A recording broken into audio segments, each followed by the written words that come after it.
17 calls.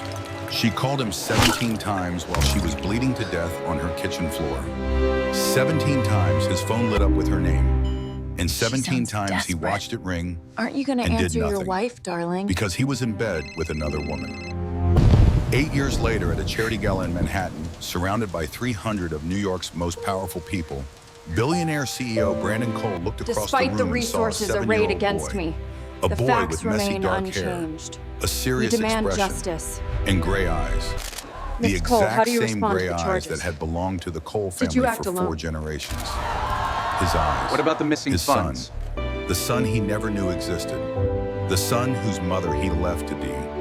And standing beside that boy, the woman he abandoned, the woman who survived, the woman who was about to destroy everything he had built.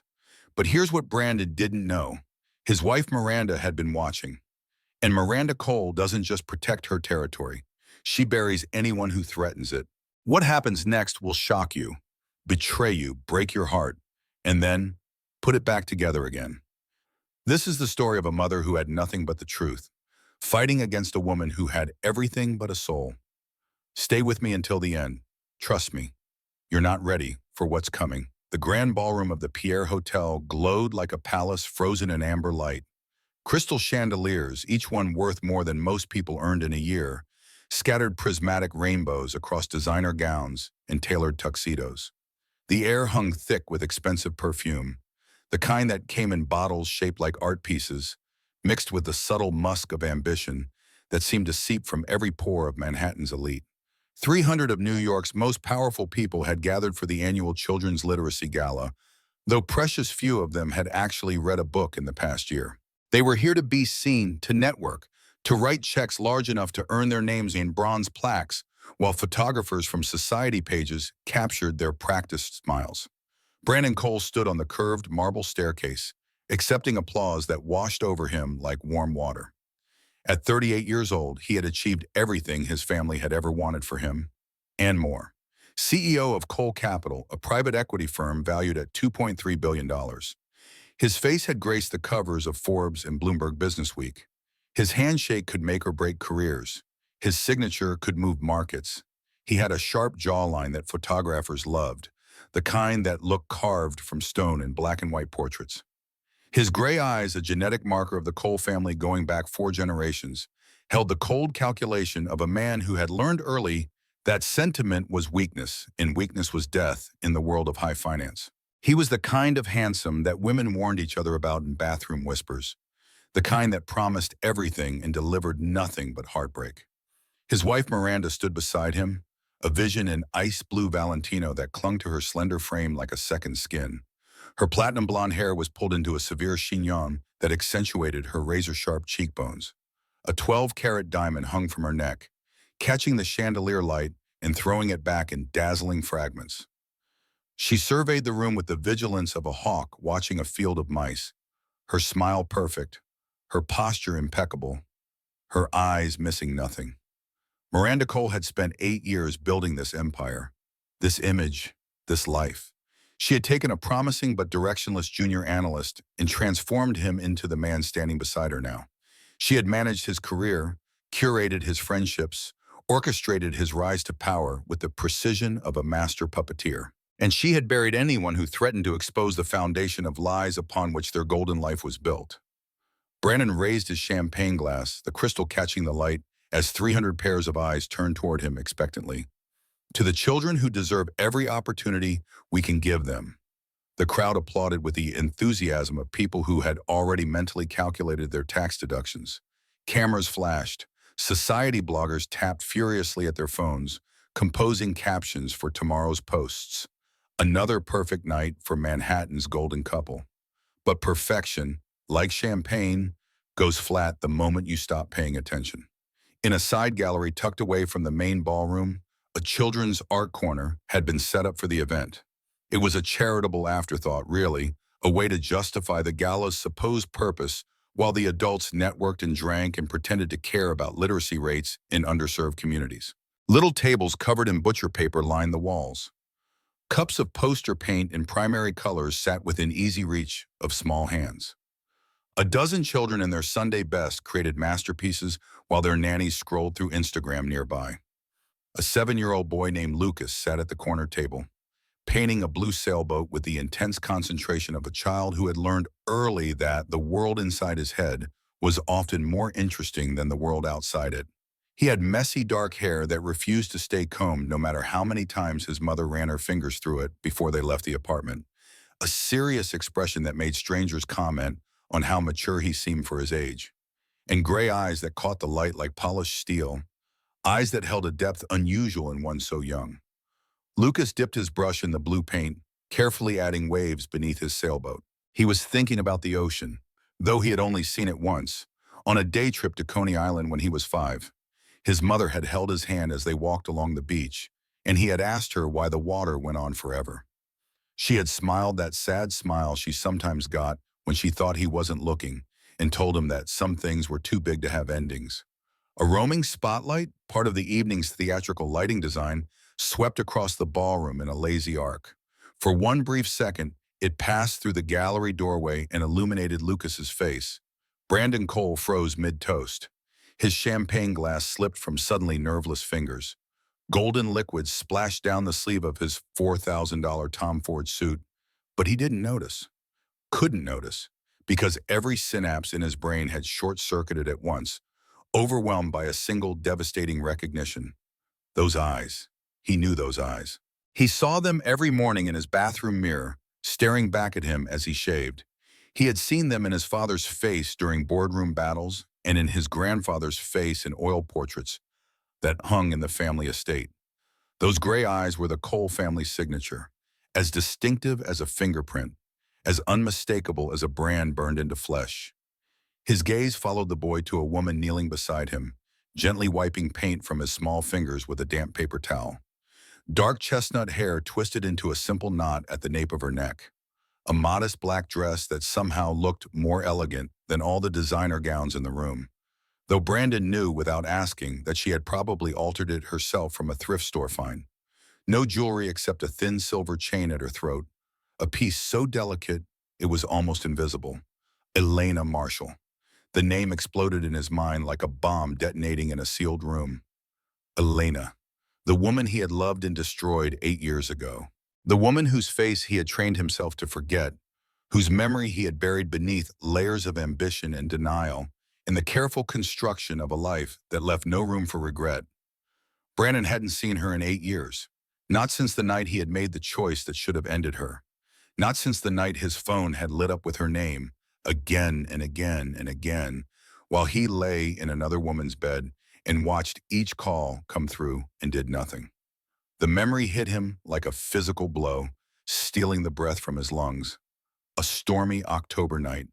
Elena, 22 years old, 9 months pregnant with his child, alone in a tiny Brooklyn apartment, rain hammering the windows like fists demanding entry, her name lighting up his phone screen in the darkness. Once, twice, 5 times, 10 times, 17 times, 17 calls. He had watched every single one come through, had read every desperate text message she sent, and he had answered none of them. Miranda's French manicured nails dug into his forearm like talons, the sharp points pressing through the fine wool of his suit jacket. Her smile didn't waver. She was far too well trained for that. But her voice dropped to a register that only he could hear, silk wrapped around a razor blade. No one important. Focus on the donors. We have the Hendersons to talk to about their foundation contribution. But Brandon was already moving, descending the marble stairs with the jerky, uncoordinated movements of a man in shock. Champagne forgotten. Donors forgotten. Everything forgotten except the child with his eyes and the woman he had left to die. Elena saw him coming. The color drained from her face so fast she swayed on her feet, one hand shooting out to grip the edge of the art table for balance. For one terrible moment, their eyes met across the crowded gallery, and 8 years of carefully constructed distance collapsed into nothing. Lucas. Her voice came out calm, but her hands trembled as she grabbed her son's arm with more force than she intended. We need to leave, right now. But Mom, I didn't finish my sailboat. Lucas looked down at his painting with the genuine distress of a child whose art had been interrupted. The waves aren't done yet, now, baby. There was something in her voice that Lucas had never heard before, a kind of fear that made his stomach clench. He dropped his brush without another word and slid off his chair. Too late. Brandon reached them. The party noise faded to a distant hum, as if someone had turned down the volume on the world, leaving only the three of them standing in a bubble of tension that 8 years had created and one spotlight had shattered. Brandon stared at Lucas with an intensity that made the boy step back, pressing against his mother's legs. The shape of the child's jaw was Brandon's jaw, the same strong line that had graced Cole family portraits for generations. The way Lucas tilted his head when confused was Brandon's habit, a gesture he had never noticed in himself until he saw it mirrored in this small stranger.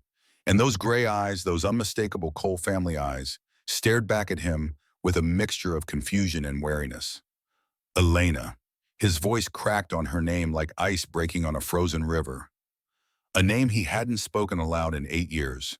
A name he had trained himself to forget, though it had never truly left him, lurking in the corners of his mind like a ghost he couldn't quite exorcise.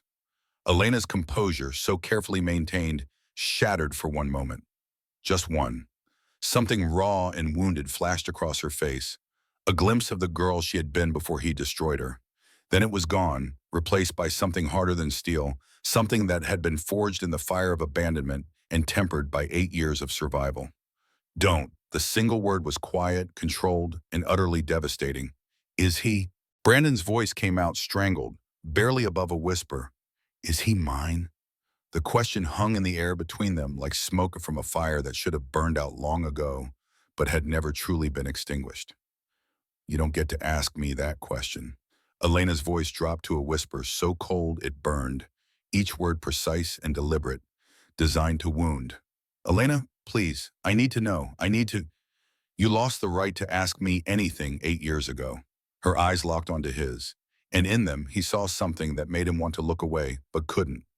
When you saw my name on your phone 17 times and chose to stay inside your mistress instead of answering.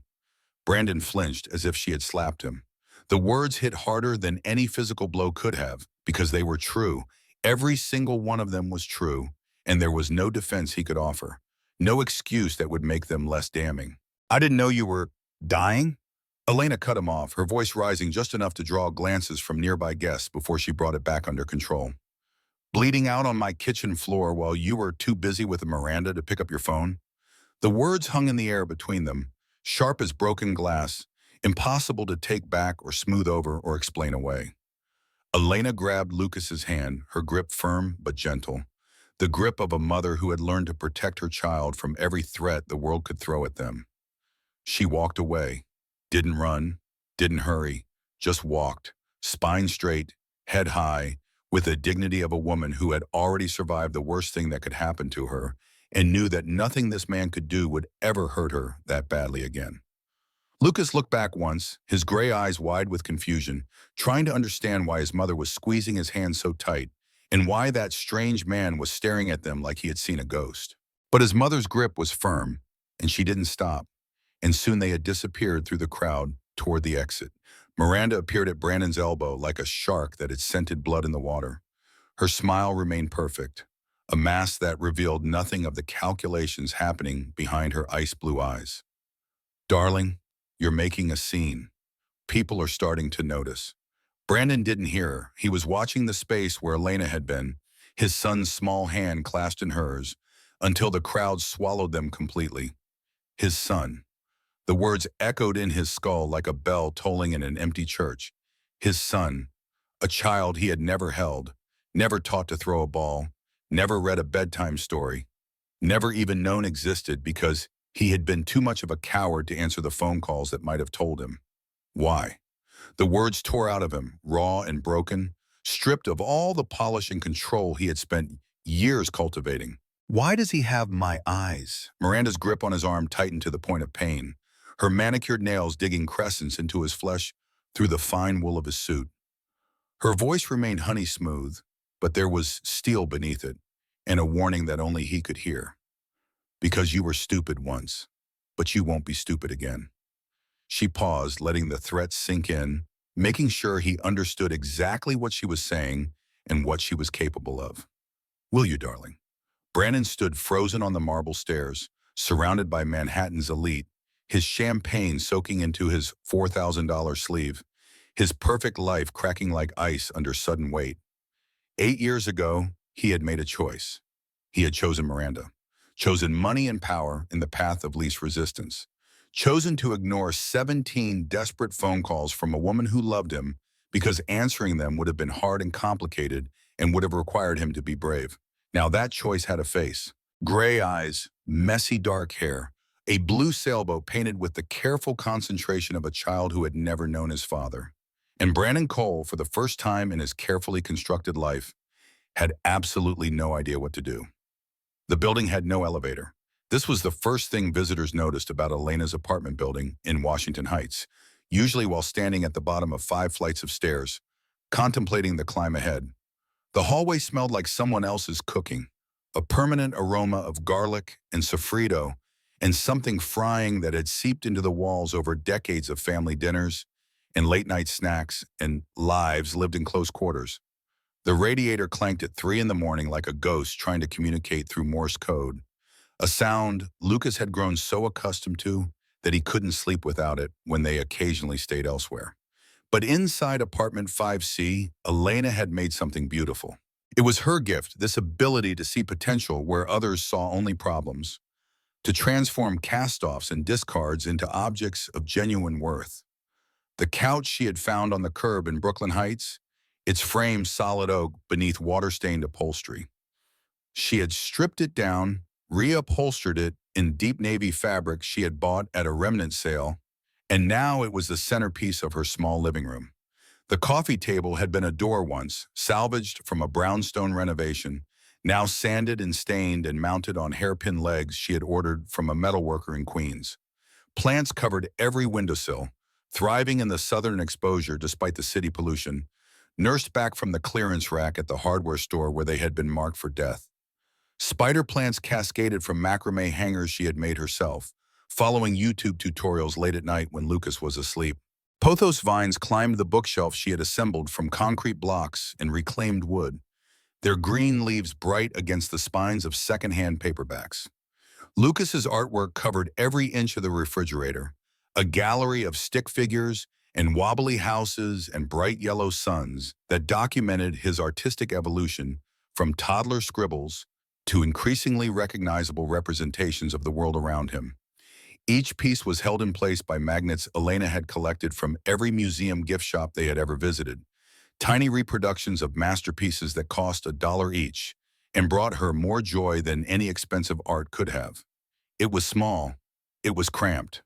The kitchen was barely big enough for one person to stand in, and the bathroom door stuck in summer when the humidity made everything swell.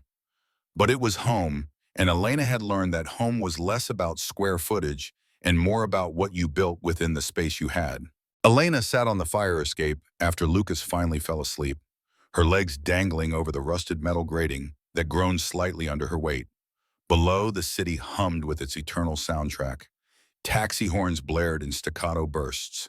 Sirens wailed in the distance, growing closer and then fading away towards some emergency she would never know about.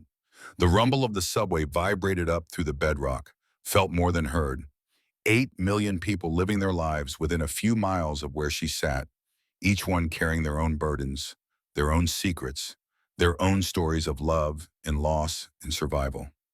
Above, she could see exactly 3 stars through the light pollution, faint pinpricks of light that had traveled millions of years to reach her eyes and still managed to cut through the orange glow of the city. She wondered sometimes what those stars would think if they could see her, this tiny human clinging to a rusted fire escape, worrying about rent and custody, and the man who had broken her heart 8 years ago.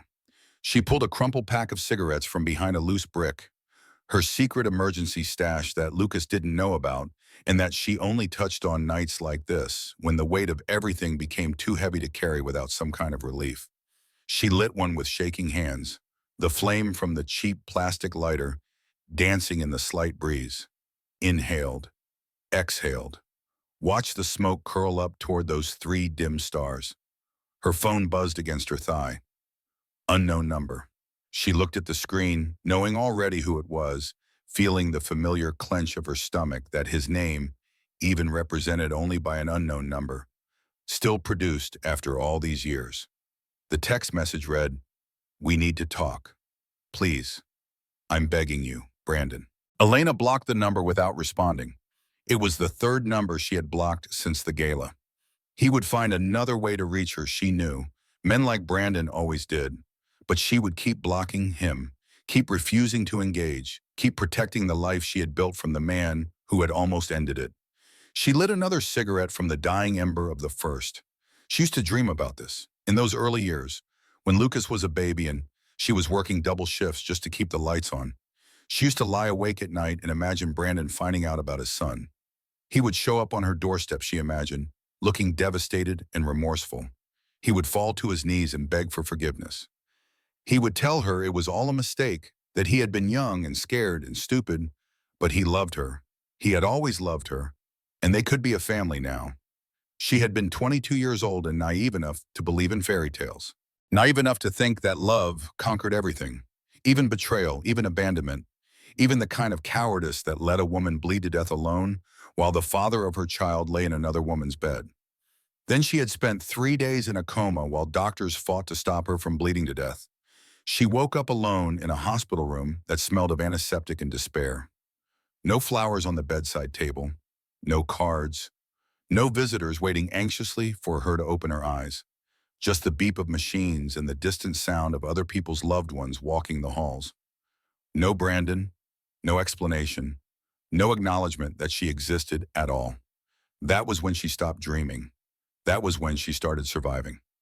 The memory of that night lived in her bones, had become part of her cellular structure, encoded in her DNA alongside her mother's brown eyes and her father's stubborn chin.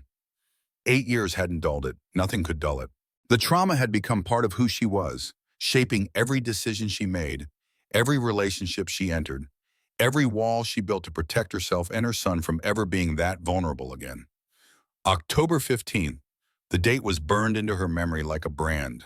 A cramped studio apartment in Bushwick, the kind of place that real estate listings called cozy and character-filled, but was really just small and old and drafty. Peeling wallpaper that she had tried to cover with tapestries bought from street vendors in the East Village. A space heater that worked half the time, the other half requiring a precise combination of kicks and whispered threats to sputter back to life. A mattress on the floor because she couldn't afford a bed frame and had convinced herself it was a design choice, bohemian rather than desperate. She was 9 months pregnant and still working double shifts at a diner in Williamsburg because Brandon had said he needed time. Time to figure out how to tell his wealthy family about her. About them. About the baby that was coming, whether anyone was ready or not. She believed him because she wanted to believe him.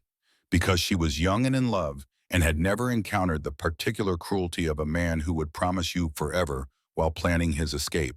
Because she thought that love conquered everything, even the Cole family's billions, even the expectations that came with a name like that, even the careful calculations of a woman like Miranda who saw Elena as nothing more than an obstacle to be removed. At 11:47 that night, the contractions started. Hard, fast, wrong. Everything about them was wrong. This wasn't what the books had described. This wasn't the gradual building of pressure that signaled a baby's imminent arrival. This was pain that stole her breath and dropped her to her knees, pain that felt like something tearing inside her, like her body was coming apart at the seams. She called Brandon. Ring, ring, ring, voicemail. His voice casual and confident, asking her to leave a message, promising to call back soon. She called again. Texted, "Brandon, please, something is wrong. Please call me." In the presidential suite of the Ritz-Carlton, Brandon lay in a king-size bed, silk sheets cool against his skin, the remnants of a $300 bottle of champagne sweating in an ice bucket on the nightstand. Miranda traced her fingers down his bare chest with the possessive certainty of a woman who had already won the war and was merely enjoying the spoils. His phone buzzed on the nightstand. The screen glowed in the darkness. Elena calling. He glanced at it. His jaw tightened. For a moment, just a moment, something flickered in his eyes. Guilt. Fear. The recognition that he was about to make a choice he couldn't unmake. Miranda noticed. She noticed everything. Who's calling at midnight? No one. He reached over, watched Elena's name flash on the screen. His thumb hovered over the answer button, trembling slightly, caught between what he wanted and what he had been promised. Brandon? Miranda's voice sharpened, the honeyed tones falling away to reveal the steel beneath. You promised. Tonight, you choose, her or me, the life you have or the life you could have. Brandon looked at Miranda, polished and perfect, even at midnight, her blonde hair fanned across the pillow like a halo, her eyes glittering with challenge and promise. She was connected to everything he wanted. Her family knew the right people. Her advice had already begun to transform his career. Her bed was warm and uncomplicated, free from the messy emotions and uncomfortable obligations that came with Elena. He looked at the phone, Elena, pregnant with his child, poor. The woman he actually loved, if he was honest with himself, which he rarely was. The woman who had seen him before he became this, before the expensive suits and the calculated charm, when he was just a scared kid from New Jersey with more ambition than morality. He silenced the call, then silenced the next one, and the next. 17 calls. He watched every single one come through, watched Elena's name light up his screen again and again, watched the seconds tick by as she waited for him to answer. He read every desperate text message she sent, the words growing more frantic, more terrified, more pleading. Brandon, please. Something is wrong. I'm scared. Please answer. I'm bleeding, Brandon, please. He turned the phone face down and pulled Miranda closer. Good boy, she whispered against his ear. In Bushwick, Elena collapsed on her kitchen floor.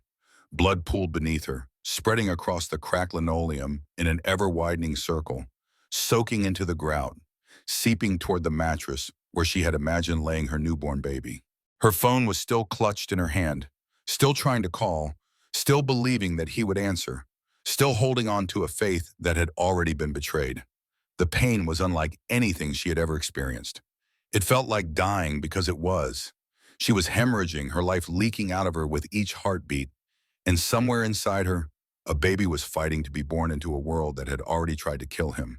A neighbor, an elderly Dominican woman named Rosa, who always complained about the noise but also left plates of rice and beans outside Elena's door when she thought no one was watching, heard the thump of Elena's body hitting the floor, heard the silence that followed, more terrifying than any scream. She broke down the door with a strength that surprised them both and found Elena unconscious in a lake of her own blood. The ambulance ride was a blur of sirens and shouting, and someone pressing hard on her belly, trying to keep the baby inside while they raced against time. Emergency C-section at 1:23 a.m., the surgeon's hands moving with terrifying speed as nurses barked numbers and machines screamed warnings. Massive hemorrhage. Blood loss that would have killed most people. Elena flatlined on the operating table.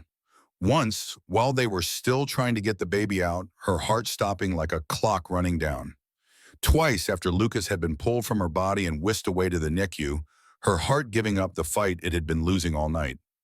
A young nurse named Patricia held her hand through both codes, whispering prayers in Spanish, while doctors shocked her heart back to life, while machines pumped blood and saline and drugs into her veins, while the very fabric of existence seemed to thin and tear and threatened to let her slip through to whatever came next. They saved her. Barely. The surgeon would later tell her that she was the luckiest patient he had ever treated, which felt like a cruel joke given everything else that had happened. She spent 3 days in a coma, floating in a darkness that was neither peaceful nor painful, just empty, while her newborn son fought for his own life in the NICU 2 floors above. She woke up alone in a hospital room that smelled of bleach and bad news. Her body felt hollow, scraped out, as if something essential had been removed along with the baby she hadn't gotten to hold yet. She asked for Brandon, her voice raspy from the breathing tube they had removed while she slept. The nurse looked uncomfortable and said there had been no visitors, no calls, no inquiries about her condition from anyone matching his description.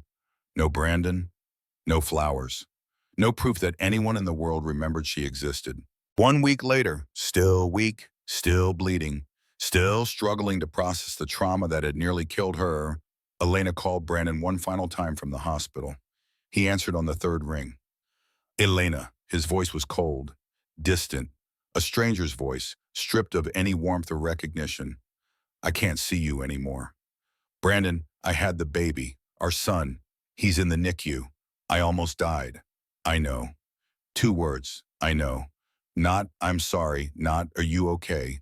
Not, what can I do to help? Just, I know. As if her near-death experience was a minor inconvenience he had already factored into his calculations. Miranda told me you called that night. She told me you were fine, that you just wanted attention. I was dying. We both know you're being dramatic. Look, a long sigh, the sigh of a man with better things to do than talk to the mother of his child. I'll send money for the kid. But you and I are done. Miranda and I are engaged. This is better for everyone. Click. Elena stared at the phone, the deadline buzzing in her ear, like static from a universe that had stopped making sense. Something inside her didn't break. That was the strange part. She had expected to shatter, to crumble, to dissolve into grief and rage, and all the emotions that should accompany this particular form of betrayal. Instead, something calcified, hardened, turned to stone. He knew that was what haunted her even now, 8 years and countless sleepless nights later. He didn't just ignore her calls, he watched them come in, every single one. He saw her texts while she was bleeding to death, and he chose Miranda anyway. Then he married her, and Elena raised their son alone. Not because she had to, because he decided she should. Elena finished her cigarette on the fire escape and flicked the butt into the darkness below. Checked on Lucas one more time, standing in his doorway and watching his chest rise and fall in the dim light from the hallway. He was the best thing that had ever happened to her, the only good thing to come from the worst night of her life. Her phone buzzed again. This time she recognized the number. Dominique Hayes, her best friend since they met in a Mommy and Me class when Lucas was 6 months old, 2 exhausted single mothers who had immediately recognized a kindred spirit in each other. Dominique was a paralegal at a White Shoe Manhattan law firm, the kind of place where everyone had degrees from Harvard and Yale and spoke in hushed, important tones about mergers and acquisitions. She was fierce and loyal and had once threatened to cut a man who catcalled Elena on the subway, and she meant it. She was also the only person who knew the full truth about Brandon. I saw the photos from the gala. Dominique's voice was tight with controlled anger. Some society blog caught you and Cole in the same frame. They're asking who you are. He saw Lucas. Dom. He knows. A long exhale on the other end of the line. Then we prepare. Because that snake Miranda doesn't just protect her territory. She buries anyone who threatens it. What am I supposed to do? I can't afford a lawyer. I can barely afford Lucas's asthma medication. You let me handle that. I've been waiting 8 years for a chance to watch Brandon Cole's perfect life burn to the ground. Dominique paused, and when she spoke again, her voice had dropped to something low and dangerous. And if Miranda comes after you, she's going to find out she picked the wrong woman to destroy. The Cole penthouse occupied the entire 43rd floor of a Park Avenue building that had been home to Rockefellers and Vanderbilts before the Coles bought their way into its rarefied air. 4,200 square feet of cold luxury spread across the top of Manhattan like a crown on a king's head. White marble floors imported from Carrara, the same quarry that had supplied Michelangelo. White furniture custom-made by designers whose names appeared in museum catalogs. White orchids in crystal vases, replaced weekly by a florist who charged more for flowers than Elena paid for rent. Everything was designed to intimidate, to remind visitors of exactly where they stood in the social hierarchy. Nothing was designed for comfort, for warmth, for the messy reality of human life. There were no family photos on the walls, no books with cracked spines from repeated reading, no evidence that anyone actually lived here rather than merely posed for photographs. This was not a home. It was a display case for Miranda Cole's ambition.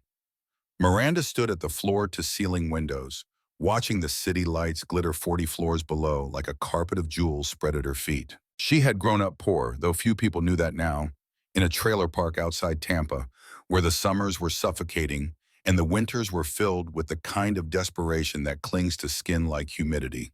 She had clawed her way out through intelligence, through ruthlessness, through a willingness to do whatever it took to never feel that helpless again. In the reflection of the glass, she could see Brandon pacing behind her, disheveled, haunted. He had been like this for 3 days, ever since the gala, ever since he saw that boy with his eyes. Not sleeping, not eating, staring at his phone at something she couldn't see, lost in whatever private hell his conscience had finally created for him. It was irritating. She had worked too hard to build this life to watch him dismantle it over a ghost from his past. Brandon. Her voice was honey poured over ice, sweet on the surface and cold underneath. Come to bed, it's after midnight. That boy, Miranda. He was pacing faster now, his expensive shoes leaving tracks in the pristine carpet. At the gala, he had my eyes. My eyes. The coal eyes. You know what that means. All children have great eyes at that age. It's genetic variation. She didn't turn around, kept watching his reflection in the glass, gauging his reactions like a poker player reading tells. They change as they grow. It doesn't mean anything. Don't, his voice cracked, and something in that sound made her finally turn to face him. Don't lie to me, not about this. I need to know the truth. She studied him with the cold calculation of a chess master evaluating the board. She had spent 8 years managing this man, 8 years learning exactly which buttons to push and which levers to pull. She knew him better than he knew himself, knew his weaknesses and his fears, and the precise combination of threats and reassurances that would keep him in line. But something was different now. Something in his eyes that she had never seen before, a kind of desperate determination that worried her. What exactly are you asking me? Did you know? The question came out in a rush, as if he had been holding it back for days and couldn't contain it any longer. 8 years ago, when Elena called, did you know she was pregnant? Did you know she was dying? Miranda's expression didn't change. She had perfected that mask over decades, learning early that, showing emotion was showing weakness, and weakness was death. But something flickered behind her eyes, a predator recognizing a threat and calculating the best way to neutralize it. I knew she was calling to manipulate you. That's what women like her do, Brandon. They trap men with babies and sob stories. She crossed to him, placed a manicured hand on his chest, feeling his heart racing beneath her palm. I protected you. I've always protected you. Protected me? His voice rose, incredulity and horror mixing in equal measure. Elena almost died. My son grew up without a father. You call that protection? I call it saving your career, your reputation, your family. She kept her voice calm, reasonable, the voice of logic in the face of his emotional breakdown. Think about what would have happened if you had gone to her that night, a baby at 25 with a waitress you barely knew. Your father would have disowned you. You would have lost everything. She watched him wrestle with this, watched the guilt and horror war with denial and self-preservation. She knew this man, knew exactly how to twist his weakness into obedience. Brandon. Her voice softened strategically, becoming the loving wife instead of the hard-edged strategist. Whatever happened back then is done. Bringing it up now will only destroy everything we built. Everything you've built. She saw him waver, saw the doubt creep in. Good. Go to sleep.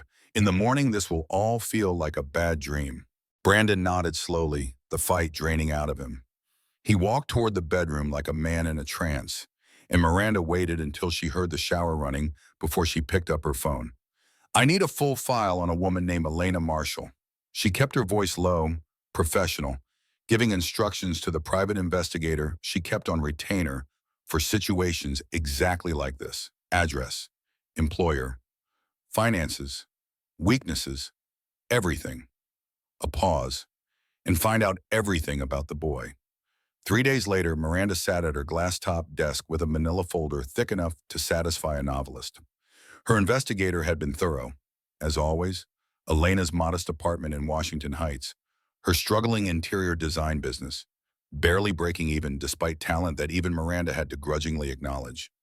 Her credit card debt and overdue bills, the accumulation of 8 years of single motherhood without support, the name of Lucas's school, his pediatrician, his after-school program, the babysitter she used on the rare nights she went out, the grocery store where she bought his favorite cereal, and the pharmacy where she picked up his asthma medication. Every vulnerability cataloged and ready for exploitation. Miranda began her campaign the same afternoon. Elena arrived at her small design studio in a converted Brooklyn warehouse to find an email waiting in her inbox. The Hartley Group, the boutique hotel chain that had been her biggest client. The $40,000 contract that would have paid off her debts and given her breathing room for the first time in years. Dear Ms. Marshall, after careful consideration, we have decided to move in a different direction for our hotel renovation project. We wish you the best in your future endeavors. Elena read it 3 times, each time hoping the words would rearrange themselves into something different, something that didn't mean everything she had worked for was crumbling. She called the design director immediately, her hands shaking as she dialed. Suzanne, I don't understand. You said my proposal was perfect. You said the job was mine. We were supposed to sign the contract today. A long, uncomfortable pause. Elena could hear Suzanne breathing, could practically hear her weighing her words, calculating how much to reveal. Elena, I got a call from someone with significant influence in this industry. Who? I can't say, but they made it very clear that working with you would be professionally unwise for anyone who wants to do business in this city. Another pause. Elena, I'm sorry. Whatever you did to cross this person, you need to make it right. They're not going to stop. Suzanne, please. This contract is everything. I have a son. I'm sorry, Elena. I really am. My hands are tied. Click. Elena sat in her empty studio, staring at her phone, feeling her future crumble around her like a sandcastle facing the tide. $40,000. Enough to pay off her credit cards. Enough to build a cushion for emergencies. Enough to stop lying awake at night, counting every dollar and wondering what would happen if Lucas got sick, or the radiator finally died, or any of the 1,000 disasters that lurked around every corner for people who lived without a safety net. Gone. All of it gone. That afternoon, she picked up Lucas from his after-school program at PS 128.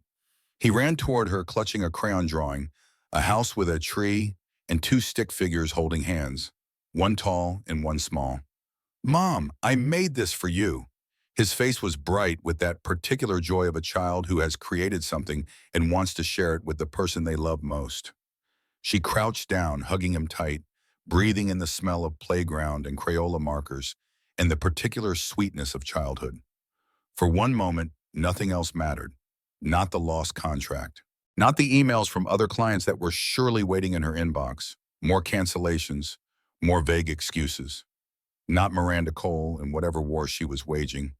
Just this, just her son, just the simple, uncomplicated love between a mother and her child. Then the program director approached. Ms. Williams was a kind woman in her 50s who had known Lucas since kindergarten, who had seen Elena at her best and her worst and had never judged. Ms. Marshall, can I speak with you privately? Something in her voice made Elena's stomach clench. Lucas ran off to get his backpack, and Elena followed Ms. Williams into her small office, the walls covered with children's artwork and inspirational posters about believing in yourself. I'm so sorry to tell you this. Ms. Williams looked genuinely distressed, her hands clasped tightly in her lap. We received a call from Child Protective Services this morning. Elena stopped breathing. Someone filed an anonymous report. They allege that Lucas has been showing signs of neglect. Unexplained bruises, inadequate supervision, inconsistent meals. That's insane. Elena's voice shook with rage and terror in equal measure. Lucas scraped his knee at soccer practice last week. You saw it happen. He eats 3 meals a day. I know. Ms. Williams raised a calming hand. I told the caseworker that I've known Lucas for 3 years, and he's one of the happiest, most well-adjusted children in our program. Then why? Protocol. When a report is filed, CPS has to investigate. A caseworker will contact you within 48 hours. She paused, her expression troubled. Elena, whoever did this knows the system. They know exactly what language to use to trigger an investigation. This wasn't random. Elena walked out of the school holding Lucas's hand, her vision blurring with rage and terror. The late afternoon sun felt too bright, the sounds of traffic too loud, everything slightly wrong, as if the world had shifted on its axis while she wasn't paying attention. On the sidewalk, her phone buzzed. Unknown number. She opened the text message with numb fingers. Leave New York. Take the boy. Disappear. This is your only warning, M. That night, after Lucas was asleep, Elena locked herself in the bathroom, turned on the shower to cover the sound, and let herself fall apart. The math didn't add up. It never added up. The Hartley contract had been her lifeline. Without it, she had $2,847 in savings. Rent was $2,100. Lucas's asthma medication was $340 with insurance. Her business insurance was due in 2 weeks. The CPS investigation meant she would need a lawyer, a good one, and good lawyers charged more per hour than she made in a day. She sat on the cold tile floor and pressed her palms against her eyes and, for the first time since that night on the kitchen floor, she broke completely. Not the delicate, cinematic crying of movies where tears tracked beautifully down cheeks and mascara stayed perfectly in place. This was ugly, gasping sobs that shook her whole body. The kind of crying that left you wrung out and hollow. The kind that came when you realized you were fighting someone who could buy and sell your entire existence without noticing the expense. Miranda Cole had unlimited money, unlimited power, unlimited cruelty. Elena had $2,847 and a 7-year-old who thought she could protect him from anything. How do you fight a war when you're already beaten before it starts? The coffee shop in Harlem was nearly empty at 7 in the morning. That brief window between the early risers who grabbed their drinks on the way to work and the late risers who lingered over laptops and avocado toast. Elena sat in a back booth, hands wrapped around a cup she couldn't afford but needed desperately. She hadn't slept more than 2 hours in the past 3 days, and the dark circles under her eyes made her look 10 years older than 30. Dominique arrived with someone Elena didn't recognize. A man in his early 40s, tall and broad-shouldered, with the complexion of someone whose parents had come from different continents. He had the tired eyes of a person who had seen too much and the stubborn set of jaw that suggested he hadn't given up yet. His suit had been expensive once, before years of late nights and too much coffee wore it thin. There was a stain on his tie that looked like it might be coffee, though he hadn't seemed to notice. Elena, this is Marcus Reed. Dominique slid into the booth across from her. He's a family law attorney, and he's going to help you. I can't afford, Elena started, the reflex automatic after years of carefully budgeting every expense. Pro bono. Marcus's voice was deep and steady, the kind of voice that probably worked well in courtrooms. What Miranda Cole is doing is illegal. Tortious interference with business relationships. Harassment. Filing a false CPS report is a Class C felony in New York. If we can prove she's behind it, she could face criminal charges. Elena studied him with the suspicion of a woman who had learned the hard way that help always came with strings attached. Why do you care? You don't know me. You don't know anything about my situation except what Dominique told you. Marcus was quiet for a moment, something shifting behind his eyes. Then he pulled out his phone and showed her a photo, a little girl, maybe 5 years old, with his eyes and a gap-toothed smile. She was wearing a pink tutu and had her arms raised above her head like a ballerina. Her name is Lily. I get to see her 4 days a month. What happened? My ex-wife wanted full custody. She couldn't win on merit. I was the primary caregiver while she built her career. I changed the diapers and did the midnight feedings and took Lily to the pediatrician and stayed home when she was sick. His jaw tightened with old anger. So my ex used the same playbook Miranda is using on you. Anonymous CPS reports, character attacks, whisper campaigns. She had money and connections. I had nothing. I'm sorry. Don't be sorry. He met her eyes with an intensity that made her believe him. Help me make sure it doesn't happen to someone else. Over the next 2 weeks, Marcus, Dominique, and Elena worked through nights in Elena's cramped apartment. Papers spread across the kitchen table, covering every available surface. Cold pizza in boxes that accumulated faster than anyone could throw them away. Endless pots of coffee, the cheap kind from the bodega on the corner that tasted like burnt rubber but had enough caffeine to keep them moving. Lucas did his homework in the corner, occasionally looking up to ask what they were doing. Working on something important, Elena told him. Something to help keep you safe. He seemed satisfied with that answer, returning to his math problems with the trust of a child who believed his mother could fix anything. Elena still had her phone from 8 years ago. She had kept it in a shoebox at the back of her closet, unable to look at it, but also unable to throw it away. The screen was cracked from when she had dropped it on the kitchen floor that night. The battery had long since died, but the data was still there, preserved like amber around an ancient insect.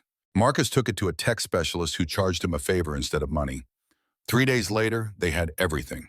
17 outgoing calls to Brandon Cole on October 15th, starting at 11:47 p.m. and continuing until 12:53 a.m. 23 text messages sent to Brandon, increasingly desperate, documenting the emergency in real time. Timestamps proving that Brandon's phone had received every single one. He can't claim ignorance.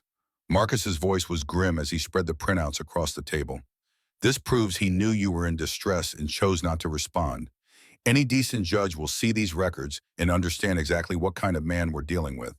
Elena requested her medical records from the hospital, filing the paperwork and paying the small fee she could barely afford. When they arrived 2 weeks later, she sat at her kitchen table and read through them with the detached horror of someone revisiting the scene of their own near death. Emergency admission at 12:47 a.m., emergency C-section at 1:23 a.m., cardiac arrest at 1:41 a.m., second cardiac arrest at 2:15 a.m., blood loss, 2.8 liters, classified as life-threatening, and then, buried in the notes, a detail that made Marcus's face go pale. Next of kin contacted at 10:15 a.m. the following morning. Brandon Cole. Response recorded as, patient is no longer associated with this contact. Please remove from records. Someone answered that call. Marcus traced the line with his finger. Someone told the hospital to remove Brandon from your records.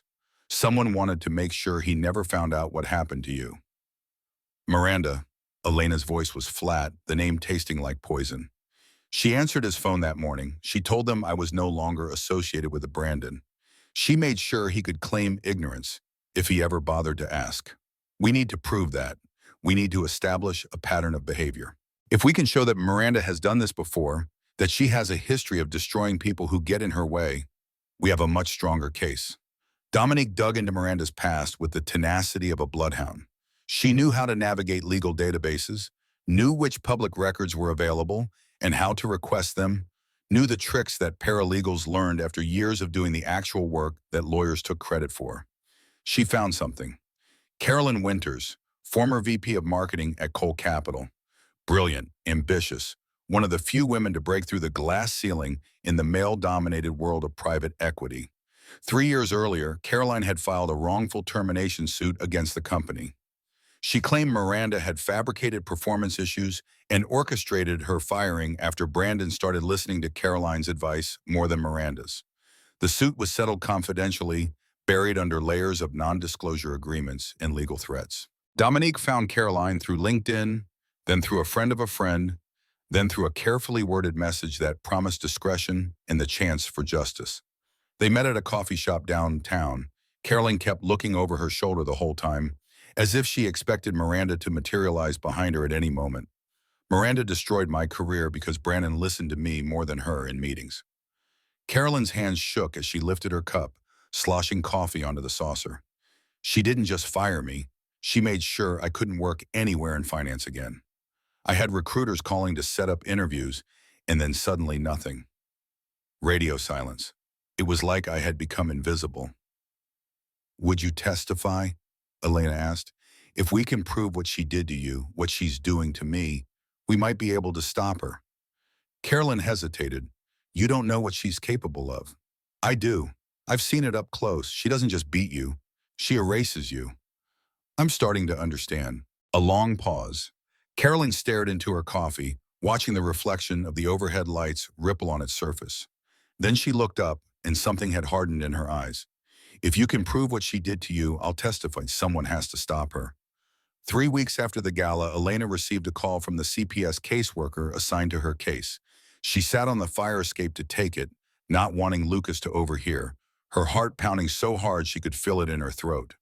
Ms. Marshall, we've completed our investigation. The caseworker's voice was professionally neutral, giving away nothing. We found no evidence of neglect. Lucas's school, pediatrician, and multiple neighbors all confirm he's a healthy, well-cared-for child. Elena's knees almost buckled with relief. She gripped the railing of the fire escape, letting the rusted metal bite into her palm, focusing on that small pain to keep from crying. The case is closed. But I have to tell you, the report was unusually detailed. Whoever filed it knew exactly what language to use to trigger an investigation. The caseworker paused. Ms. Marshall, if you know who did this, you may have grounds for criminal charges. Filing a false report is a serious offense. I know who did it. Then I would encourage you to pursue it. People who weaponize child protective services against good parents make it harder for us to help children who actually need it. Elena walked back into her apartment, feeling lighter than she had in weeks. One battle down, one threat neutralized. Maybe, just maybe, she had a chance. But the hope lasted exactly 4 hours. That evening, Elena came home from her studio to find her apartment door slightly ajar. Not broken, not forced, just open, as if someone with a key had let themselves in and hadn't bothered to lock up when they left. Her heart racing, she pushed the door open slowly. Lucas was at Dominique's for the evening, thank God. Whatever waited inside, at least he wouldn't have to see it. Nothing was stolen. She checked her laptop, her small stash of emergency cash hidden in a tampon box under the bathroom sink, the few pieces of jewelry that had belonged to her grandmother. All still there, but everything had been moved. Slightly, deliberately. The couch cushions rearranged, books on the shelf in different order, a coffee cup in the sink she hadn't left there, lipstick marks on the rim in a shade she didn't own. A message. We were here. We can reach you anytime. We know everything about your life. On the kitchen counter sat a manila folder.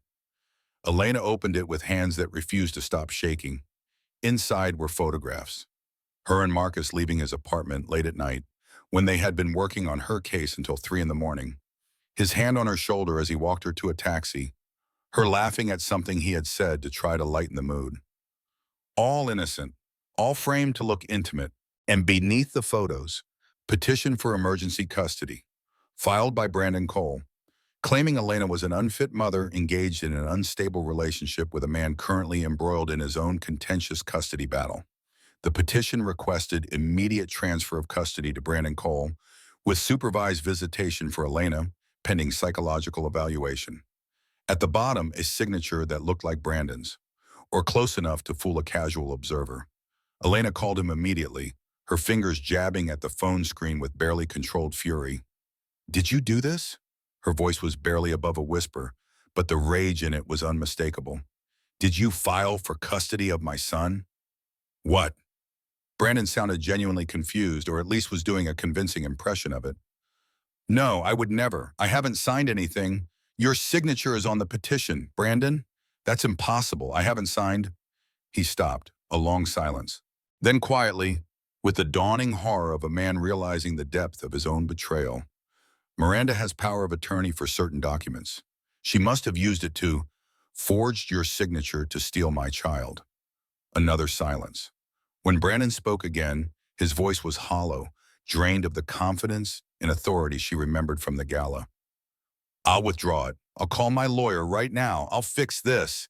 "It doesn't matter," Elena was shouting now, not caring who heard, not caring about anything except the fury that was burning through her like wildfire. "Even if you withdraw, she'll file again. She'll keep coming. She'll find new ways to attack me. She will never stop until she destroys me and takes my son. Elena, I'm sorry. Stop apologizing and start fighting her." Elena's voice dropped to something cold and dangerous, something that surprised even her. "Or I swear to God, Brandon, I will destroy both of you." She hung up, sat on her kitchen floor. The war had officially begun. The family courthouse occupied a gray building in Lower Manhattan that smelled of desperation and floor wax. Decades of bitter custody battles had seeped into the walls like smoke, leaving behind an atmosphere of barely contained grief. Fluorescent lights buzzed overhead, casting everyone in the same unflattering pallor. The chairs in the waiting areas were designed for function, not comfort, as if the architects had understood that no one here was going to be comfortable regardless of the furniture. Judge Harrison Webb presided from behind a bench that had seen 1,000 families torn apart and reassembled in new configurations. He was in his 60s, with thick glasses and a reputation for fairness tempered by an almost religious belief in parental rights. He had written law review articles about the importance of father-child relationships, which would normally have worried Elena, but Marcus believed Webb's commitment to fairness would override any personal biases once he saw the evidence.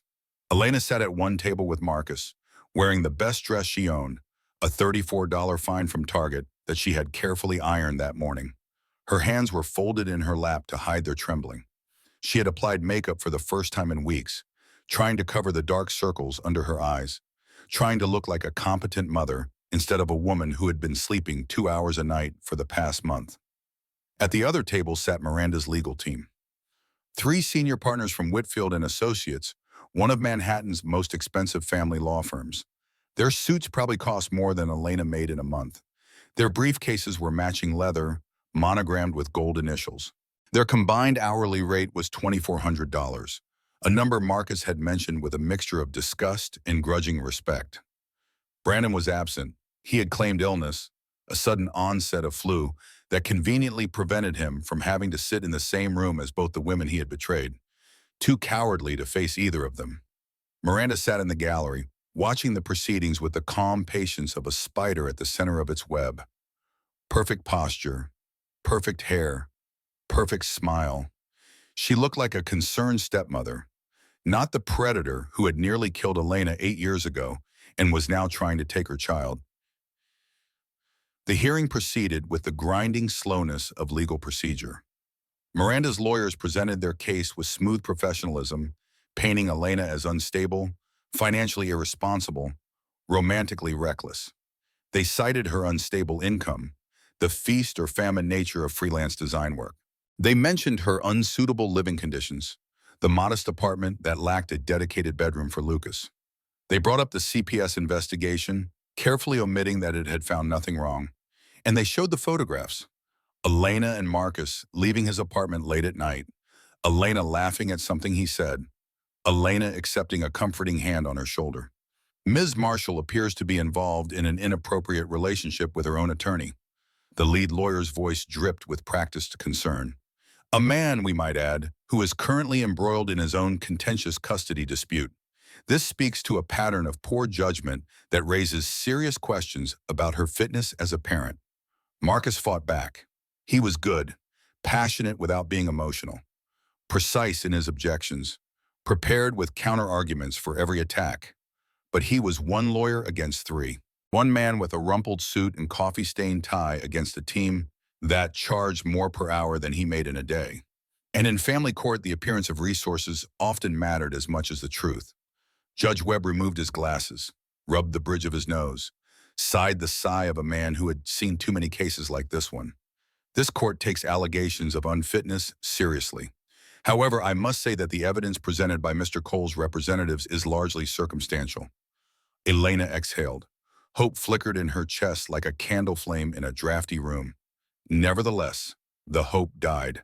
Given the resources available to Mr. Cole and the ongoing questions about Ms. Marshall's financial stability, I am granting temporary supervised visitation.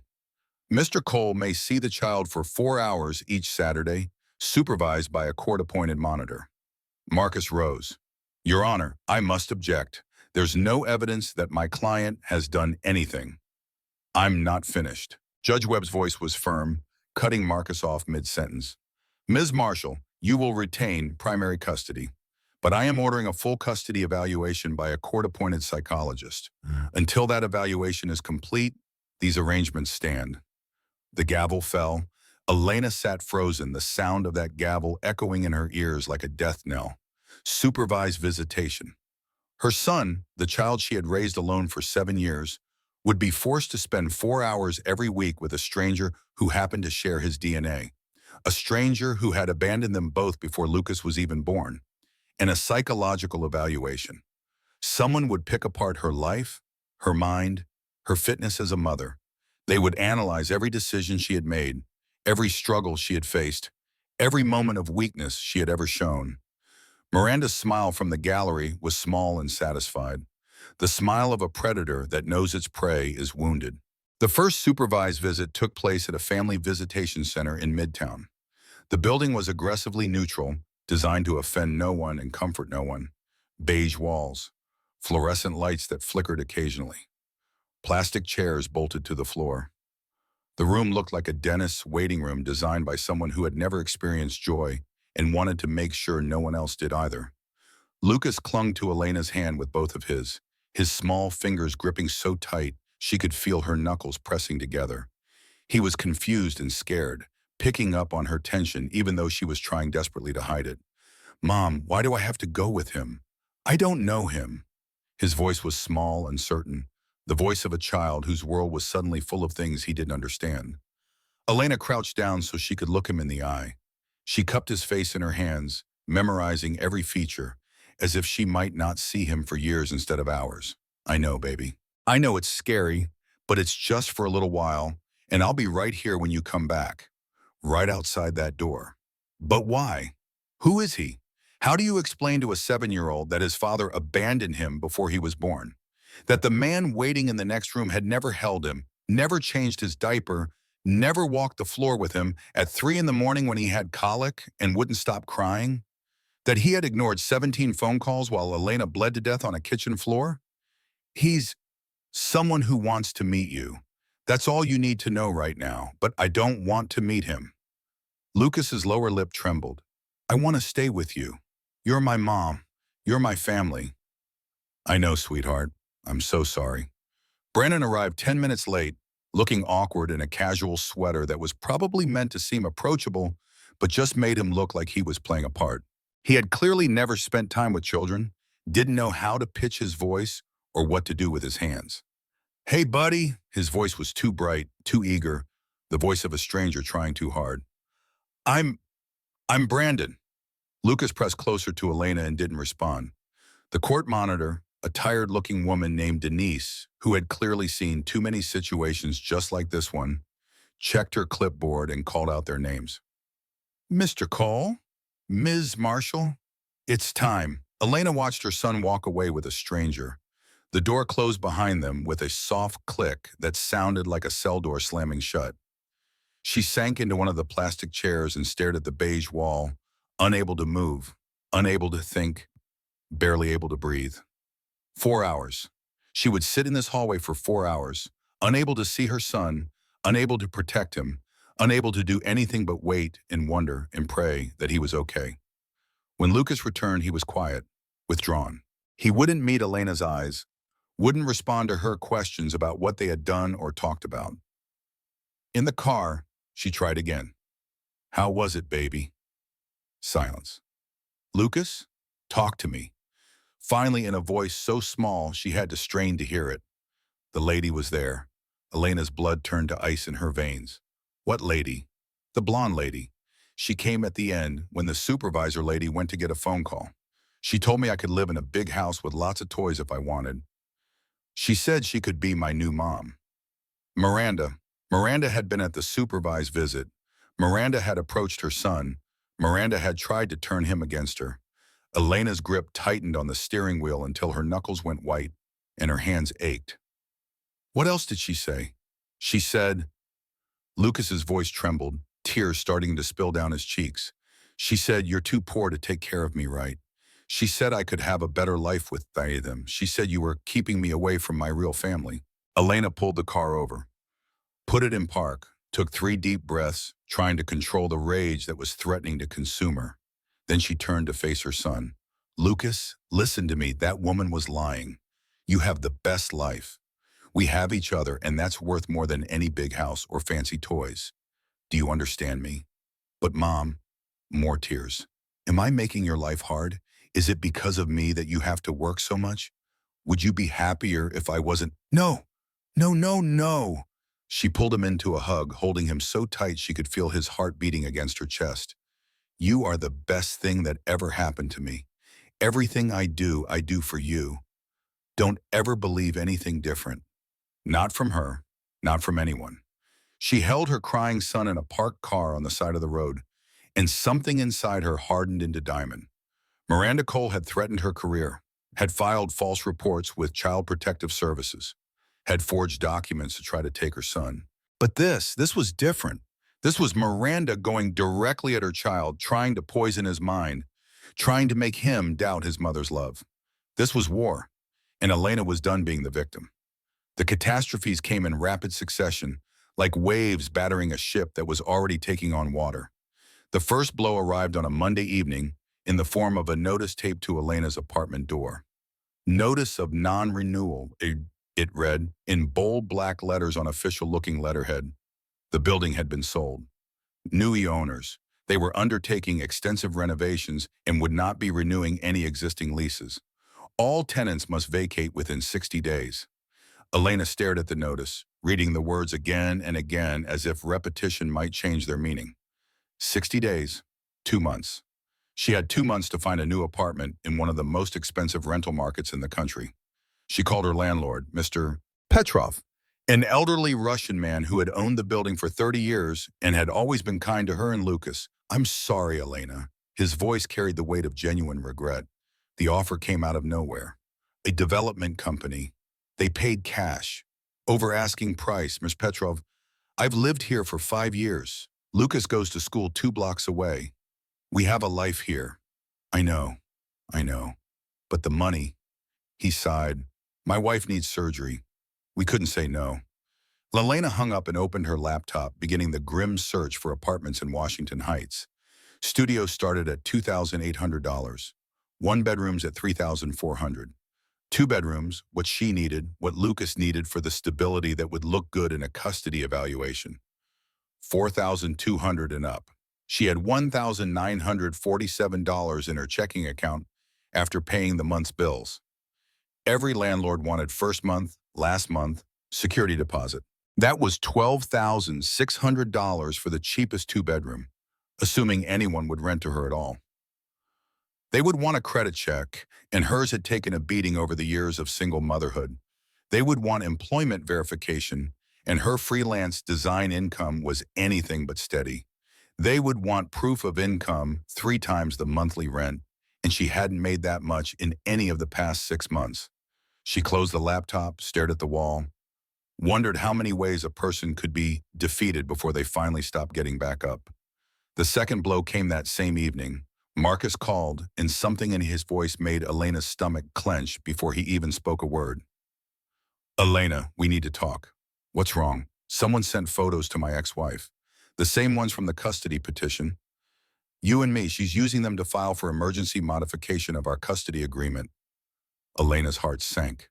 Marcus's ex-wife had won their custody battle through exactly the kind of tactics Miranda was now using against Elena. He saw his daughter Lily 4 days a month when he had been the primary caregiver for the first 3 years of her life. Every hour of those 4 days was precious to him. "Her lawyer is arguing that I'm in an inappropriate relationship that demonstrates poor judgment, that Lily shouldn't be around me unsupervised." His voice cracked, the control he always maintained in court finally breaking. "If I keep representing you, I could lose her completely." The 2 days a month I still have. A long, terrible silence stretched between them. Elena thought about Lily, 5 years old, gap-toothed smile. The only thing Marcus had left of the family he had tried so hard to build. And she thought about what it meant for her. Marcus was her lawyer. Marcus was the one person with the legal knowledge to fight Miranda on anything like equal terms. Without him, she would be alone against an army of expensive attorneys. But she couldn't ask him to sacrifice his daughter for her fight. She couldn't be the person who took away his last connection to his child. "Marcus, I'm so sorry." He was crying now, the strong, steady man who had been her rock for weeks, who had worked night after night without pay to help a stranger because it was the right thing to do. "I want to help you. I want to see this through. But she's my daughter, Elena. She's 5 years old and she needs her father." Elena closed her eyes. "Then you do what you have to do. Please don't hate me. I don't." Her voice was soft, gentler than she felt. "You're being a good father. That's more than Brandon ever was. I'll find you another lawyer, someone who can—" "It's okay." It wasn't okay. It was the opposite of okay. "Take care of Lily." She hung up, sat in the dark. No lawyer, no home, no hope. The third blow arrived the next morning at 6 a.m. in the form of a Google alert she had set up weeks ago. Brandon Cole announces major donation to Children's Advocacy Center. Elena clicked the link with a sense of dread that had become as familiar as her own heartbeat. A society page photograph showed Brandon and Miranda, beaming, presenting an oversized check to a smiling nonprofit director. $500,000 donated to an organization that Elena read it twice to make sure she understood, provided legal support for custody evaluations. The same organization that would conduct her evaluation. The photo's caption read, Miranda Cole, chairwoman of the foundation's board, accepts thanks from the director. Miranda wasn't just fighting dirty. She was buying the referee.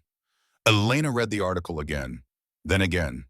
She thought about the woman she had been 8 years ago, bleeding on a kitchen floor, begging Brandon to answer his phone, believing that if she just loved hard enough, everything would work out. That woman was dead. The woman sitting in this kitchen, staring at proof of her enemy's unlimited power, was something different, something harder, something that had been forged in the fire of abandonment and betrayal and was no longer capable of being broken by anything less than death itself. She picked up her phone, called Dominique. I need you to teach me everything you know about family law. Elena, without a lawyer, I know. I'll represent myself. That's insane. Miranda has a team of the best attorneys money can buy. You can't go into court alone. Miranda has money. I have the truth. Elena's voice was steady in a way it hadn't been in weeks, and I have nothing left to lose. That night at 3 in the morning, Elena sat in the dark, staring at her laptop screen. She had spent 6 hours researching family law, custody precedents, self-representation guidelines, motion templates. Her eyes burned. Her head pounded. Her back ached from hunching over the computer at her kitchen table. On the table beside her sat an eviction notice, a stack of overdue bills, and a legal pad filled with notes that felt completely inadequate against an army of $800 an hour lawyers. She walked to Lucas's room, stood in the doorway, watched him sleep. His chest rose and fell in the dim light from the hallway. His hand curled around the stuffed dinosaur she had bought him at a dollar store when he was 3, its fur worn down to the threads from years of love. He looked so small, so peaceful, so unaware of the war being fought over him. She thought about giving up, not in the permanent way, but surrender, taking whatever money Miranda might offer to disappear, moving somewhere cheap, somewhere far from New York and courts and visitation schedules. Starting over in a place where Lucas could grow up without ever knowing about the father who abandoned him or the woman who tried to steal him. She almost did it. Her thumb hovered over Miranda's number, unblocked now because she needed to know what her enemy was doing. Then Lucas mumbled in his sleep, "Love you, Mom." 3 words, unconscious, automatic. The purest truth in the entire world. Elena put the phone down. She didn't survive bleeding out on a kitchen floor to give up now. She didn't raise this boy alone for 7 years to hand him over to the woman who had tried to kill her. She opened a new document on her laptop, started typing, motion for dismissal of custody petition. If she couldn't afford a lawyer, she would be her own lawyer. If she couldn't beat Miranda's money, she would expose her crimes. If no one would help her, she would help herself. Dawn would come because she refused to let the darkness win. Elena met Dominique at a diner in Harlem the next morning, sliding a legal pad across the table before she even ordered coffee. 30 pages of handwritten notes in her cramped, determined handwriting covered every inch of the yellow paper. I need witnesses, people Miranda has hurt, a pattern of behavior. If I can show the judge that this isn't just about me, that she has a history of destroying anyone who threatens her position, I have a chance. Dominique read through the notes, her eyebrows rising higher with each page. Girl, you've been busy. I can't beat her lawyers, but I can make the judge see who she really is.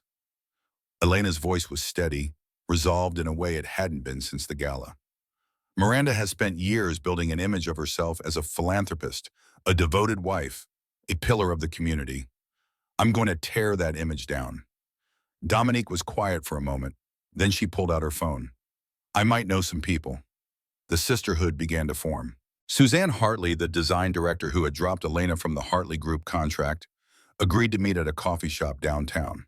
She kept looking over her shoulder the entire conversation, as if she expected Miranda to materialize behind her at any moment. If I testify, Miranda will destroy my career. Whatever is left of it anyway, she's already destroying it. Elena slid a piece of paper across the table. This is a list of 6 other designers she's blackballed in the past 3 years. She's not protecting anyone. She's just eliminating threats. Suzanne read the list. Her face hardened as she recognized name after name, colleagues who had vanished from the industry under mysterious circumstances. I have emails where she explicitly told me to drop you or face consequences. Her tone and language made it clear there was no room for negotiation. Would you be willing to provide those emails? A long pause. Suzanne stared at her coffee, weighing the risks against the potential for justice. Yes, yes, I would. Carolyn Winters, the former VP of marketing from Cole Capital, met Elena in Central Park on a bench overlooking the lake. She was still nervous after 3 years, still looking over her shoulder, still jumping at shadows. I have documentation of everything Miranda did. The fabricated performance reviews. The whisper campaign that made sure no one in finance would hire me. The settlement I was forced to sign to get my last paycheck. The settlement has a non-disclosure clause? It does. Carolyn smiled grimly, but it only covers the terms of the settlement, not the underlying facts. My lawyer found a loophole. You've been waiting to use it.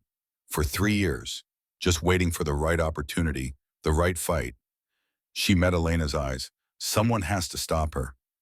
The court-appointed supervisor from Lucas's visits was trickier.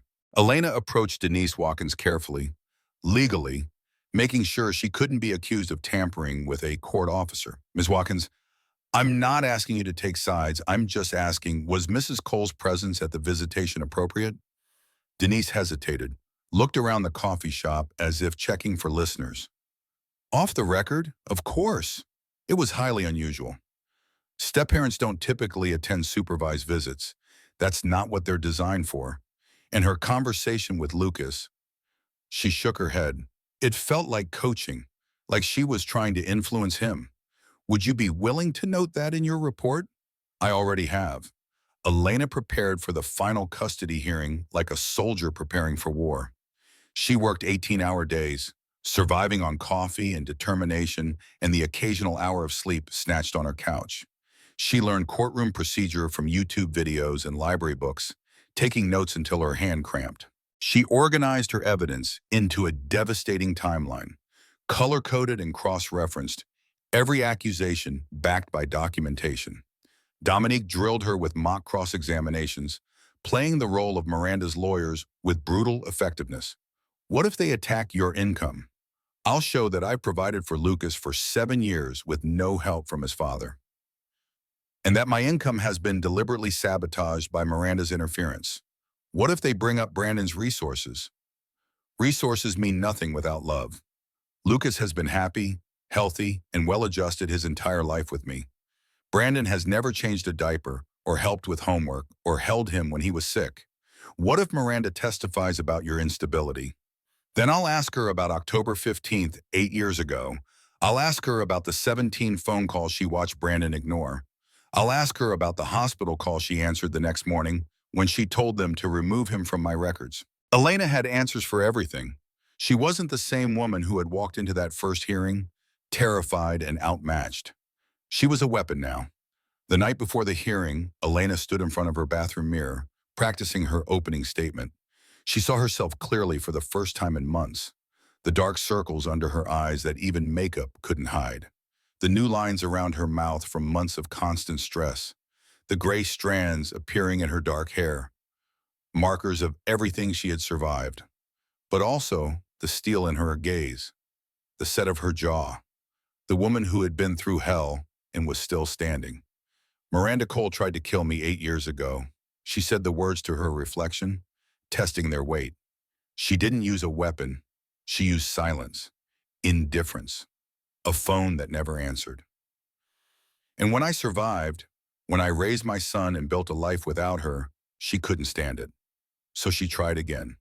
Not to kill my body this time, to kill my spirit, my livelihood, my future. But I'm still here. And tomorrow she's going to find out what that means. Family court was packed for the final hearing. Word had spread through the paralegal network, through the design community, through the whispering circles of women who had heard rumors about what Miranda Cole really was. Miranda's legal team looked confident. 3 expensive suits, matching leather briefcases. The quiet arrogance of people who had never lost a case they couldn't buy. Elena sat alone at her table. No co-counsel, no team, just a single file folder stuffed with evidence and 8 years of truth.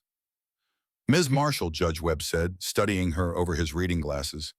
I understand you are representing yourself? Yes, Your Honor. You understand you have the right to counsel? I do. Elena stood, her voice clear and strong. But the people with the resources to fight Mrs. Cole's legal team are either too afraid of her or have been threatened into silence. She paused. I believe the court deserves to know that. Miranda's lead attorney objected. Judge Webb overruled it. His eyes were sharp now, interested, seeing something in this case that hadn't been apparent before. Proceed, Ms. Marshall. Elena presented her case. Methodically, devastatingly, she submitted the phone records from 8 years ago, 17 calls, timestamps. Duration, 0 seconds each. Your Honor, on October 15th, 8 years ago, I went into premature labor with life-threatening complications. I called Brandon Cole 17 times over the course of an hour, begging for help. Every call went unanswered. These records prove that Mr. Cole was not unaware of my situation. He simply chose not to respond. She submitted the hospital records, the cardiac arrests, the blood loss, the call log showing someone had answered Brandon's phone the next morning. That person was Miranda Cole, then Mr. Cole's mistress, now his wife.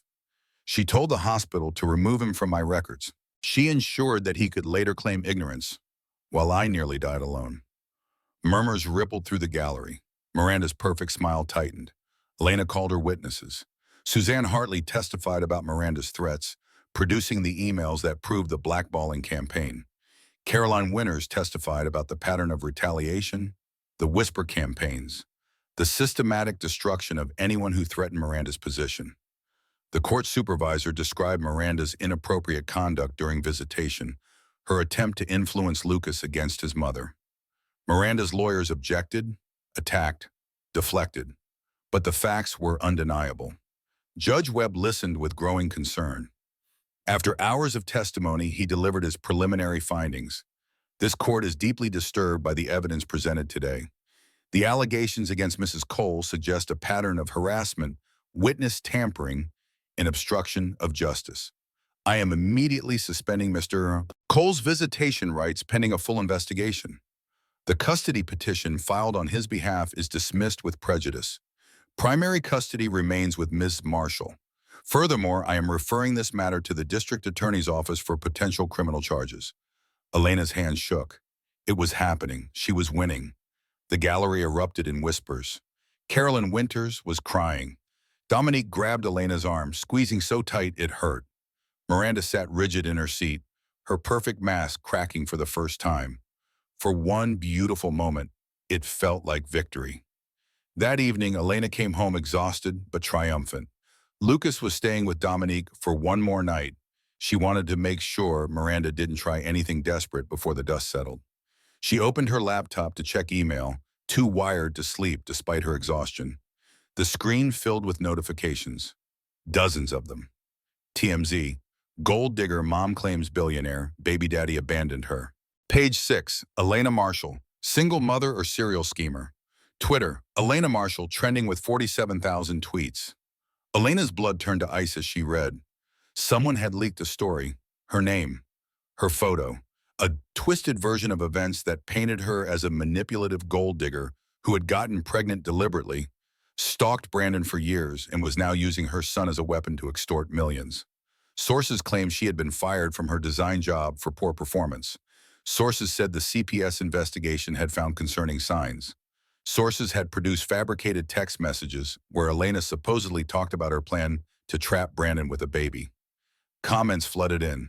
She's just after his money. Why wait 8 years if he really abandoned her?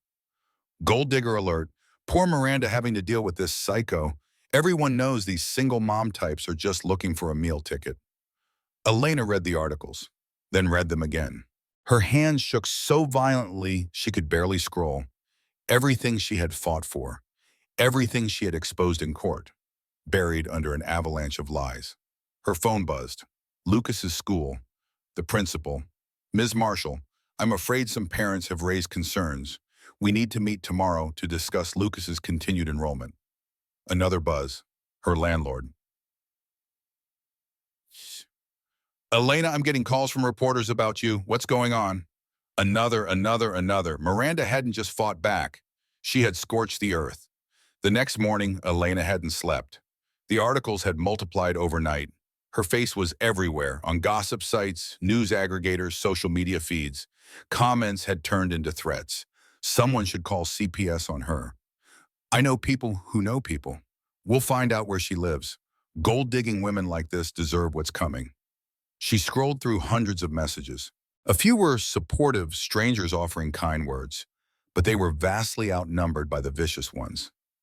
The internet had made her a villain, and the truth didn't seem to matter at all. Lucas called from Dominique's apartment. Mom, a kid at school texted me something mean about you. Why are people saying you're a bad person? Elena's heart shattered. Baby, those people don't know me. They're believing lies. Everything is going to be okay. Promise, Awa? She hesitated, wanted to promise. Couldn't lie to her son. I promise I will never stop fighting for us. Okay? Okay, Mom. She hung up, stared at her phone. For the first time since this started, she didn't know what to do. That afternoon, her phone rang.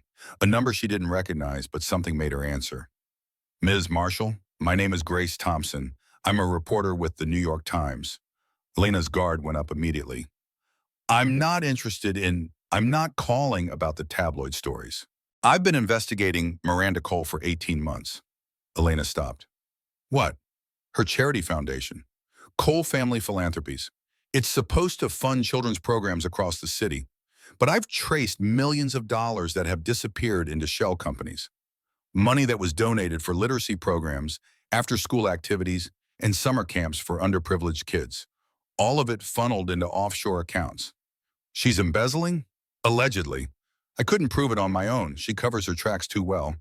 But your court testimony yesterday? The pattern you established? Grace paused. If I combine my financial records with your witness statements, I think we have enough to bring her down. Why should I trust you? You shouldn't trust anyone right now. But I'm going to send you my research. All of it, everything I have. Another pause. I know what it's like to be destroyed by someone with power. I watched it happen to my mother. 2 hours later, Elena received an encrypted file. 200 pages of financial records, transaction trails, and corporate documents. Miranda Cole wasn't just cruel, she was a criminal. That evening in the Cole penthouse, Brandon watched the news coverage of Elena. The lies, the attacks, the mob his wife had unleashed against the mother of his child. He had spent 8 years being a coward, looking away when it was easier, letting Miranda handle things he didn't want to face. He thought about Lucas, that serious face, those gray eyes, the son he had abandoned before he was born. He thought about Elena, the woman he had loved and betrayed, the woman who had almost died because he couldn't be bothered to answer his phone. Miranda entered the room, phone pressed to her ear, smiling as she coordinated more attacks. Yes, make sure the school gets the anonymous tip by morning. I want her completely isolated before the DA makes any decisions. Stop. Miranda looked up, surprise flickering across her face. Excuse me? Stop. All of it. Now. Brandon, darling, this isn't your concern. I know what you're handling. Brandon stood. His voice was different now, not the hollow, guilty whisper of weeks ago. Something harder. I know about the foundation money, the shell companies, the charity fraud. Miranda's face froze. Where did you hear? It doesn't matter. What matters is this. You're going to call off the media attacks. You're going to withdraw from the custody case. And you're going to leave Elena and Lucas alone. Or what? Or I go to the Times myself. I tell them everything. Not just about the fraud, about what you did 8 years ago, about how you answered my phone and let a woman die because she was inconvenient. You were just as guilty. You didn't answer either. I know. His voice cracked. I have to live with that forever. But I won't let you use my son as a weapon. Not anymore. Miranda's mask shattered completely. Her face contorted with rage. You think you can threaten me? I made you, Brandon. Without me, you'd still be a pathetic junior analyst drowning in daddy issues. Everything you have is worthless. He said it calmly. All of it. The money, the company, this apartment. It's all worthless if it means destroying the mother of my child. He walked to the door. Brandon, if you walk out that door, I will bury you. I will take everything. Then take it. I should have let you 8 years ago. He left. Miranda stood in her perfect penthouse surrounded by white marble and white furniture and white flowers and realized she was losing. The Cole Family Foundation offices occupied the top 3 floors of a midtown high-rise. All glass walls and modern art and the quiet hum of money being managed. Elena arrived the next morning, not entirely sure why she was there. Maybe to see Miranda's empire before it crumbled. Maybe to understand the woman who had tried to destroy her. She didn't expect Miranda to be there, but she was. Standing in the lobby, flanked by nervous-looking lawyers, Miranda looked like she hadn't slept in days. Her usually perfect hair was slightly disheveled. Her makeup couldn't quite conceal the dark circles under her eyes. She was wearing what was probably a $3,000 dress, but it hung on her frame like she had lost weight overnight. Their eyes met across the marble lobby. For a long moment, neither spoke. Then Miranda walked toward her, waving off her lawyers when they tried to intervene. Elena! Her voice was stripped of its usual honey. Just ice, I suppose you think you've won. I think the truth is finally coming out. The truth, Miranda laughed, a harsh, broken sound. You want truth? Here's truth. I saved Brandon from you. You were a nobody, a waitress in Brooklyn who got pregnant to trap a rich man. I loved him. Love. Miranda spat the word like poison. Love is weakness. Love is what made Brandon answer your calls for months until I taught him better. Love is what would have dragged him down to your level. So you let me die. I let you become irrelevant. Miranda stepped closer. And you should have stayed irrelevant. You should have taken whatever scraps I offered and disappeared. But instead, you had to fight. You had to drag all of this into the light. You didn't give me a choice. I gave you every choice. Miranda's control finally snapped. I offered you money, anonymity, a quiet life. All you had to do was stay away from what's mine. Elena looked at this woman, beautiful, powerful, terrified, and finally understood. Brandon was never yours. He was never mine either. He's just a man who couldn't make a choice. And you spent 8 years building a castle on quicksand. You think you're better than me? No, Elena shook her head. I think I'm free of you, and you've never been free of anything. She turned to leave. You destroyed my life, Miranda screamed behind her. Elena stopped at the door, looked back. No, Miranda, you destroyed your life. 8 years ago, when you watched a phone ring 17 times and did nothing. Everything since then has just been the consequence. She walked out. Behind her, Miranda Cole crumbled. 3 weeks later, the New York Times published a front-page expose. Inside the Cole Foundation fraud, how one woman's charity hid millions. The article detailed years of financial misconduct.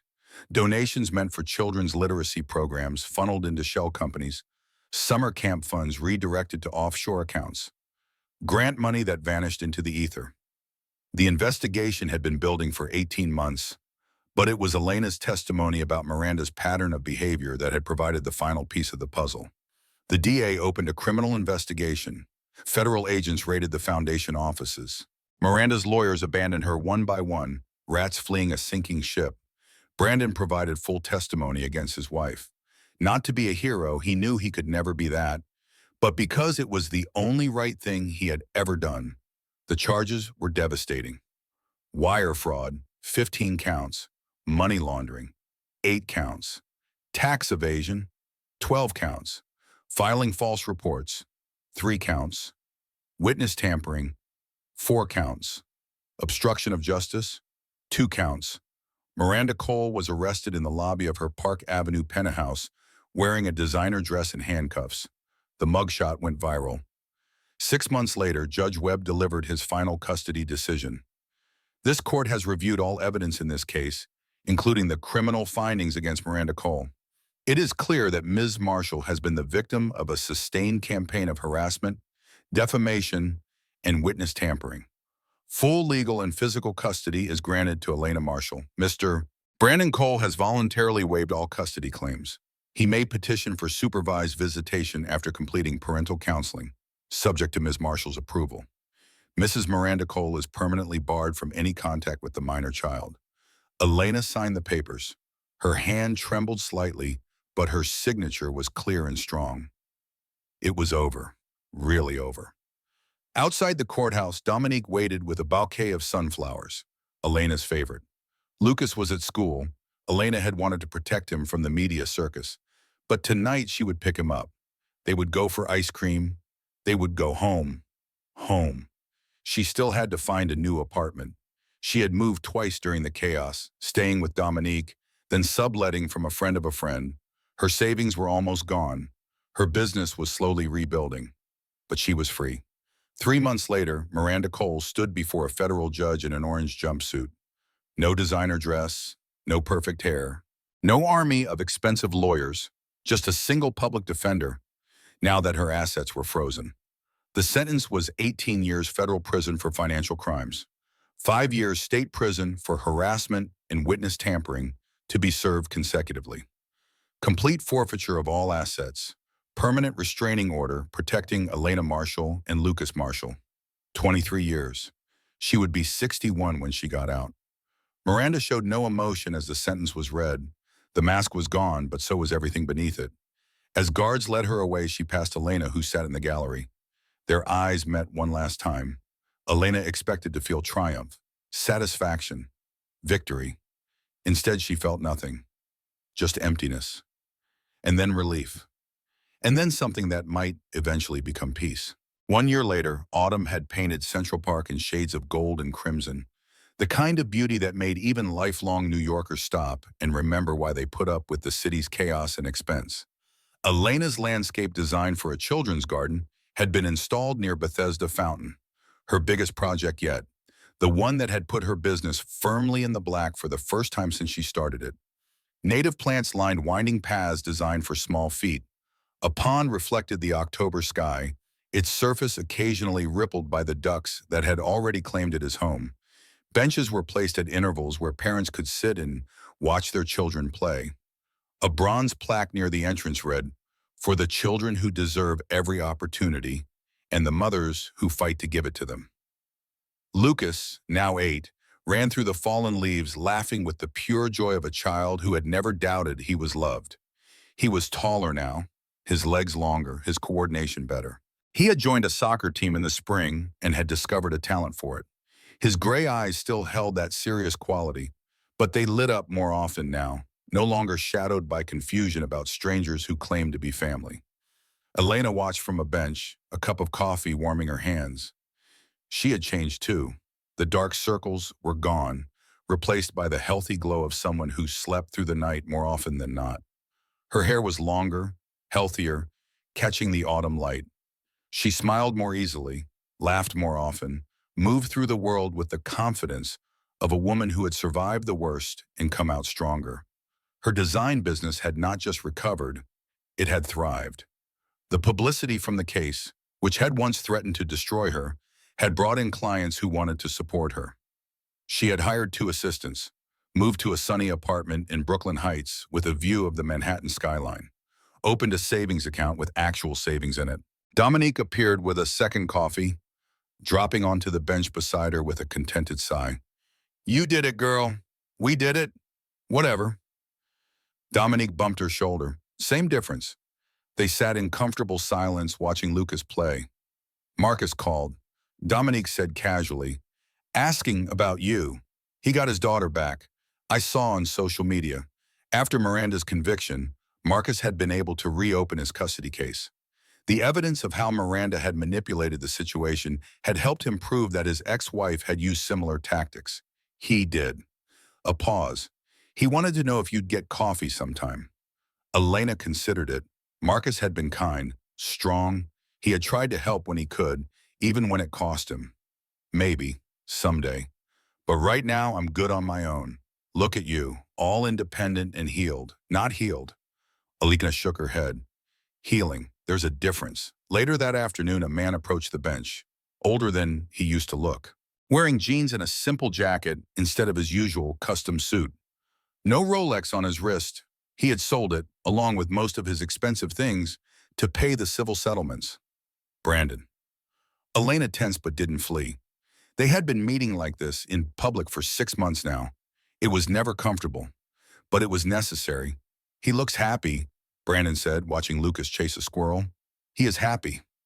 Brandon nodded. He didn't ask to sit. Knew he hadn't earned that yet. The divorce was finalized last week. I had to sell the company to pay the settlements. He said it without self-pity, just stating facts. I'm working at a nonprofit now, helping kids aging out of foster care. That's good. It's something. He looked at her. I know it doesn't fix anything. Nothing can fix what I did. No, nothing can. I just wanted to say, Brandon, Elena cut him off gently but firmly, I don't need your apologies anymore. I don't need your guilt. I made peace with what you did a long time ago. How? She considered the question, watched Lucas laugh as the squirrel escaped up a tree. I realized that hating you was just another way of giving you power over me. And I was done letting you have any power. She paused. So I let go. Not for you, for me. Brandon absorbed this, nodded slowly. Can I say hello to him? Elena studied him. The father of her child, the man who had abandoned them, the man who was trying now to be something better. Lucas, she called. Brandon's here. Lucas ran over, slightly out of breath from chasing leaves.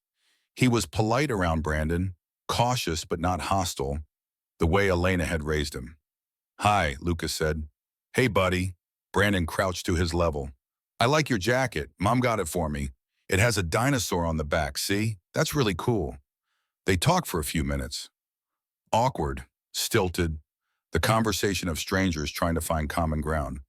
Lucas called him Brandon, not Dad. Elena didn't correct him. Maybe someday Lucas would want a father.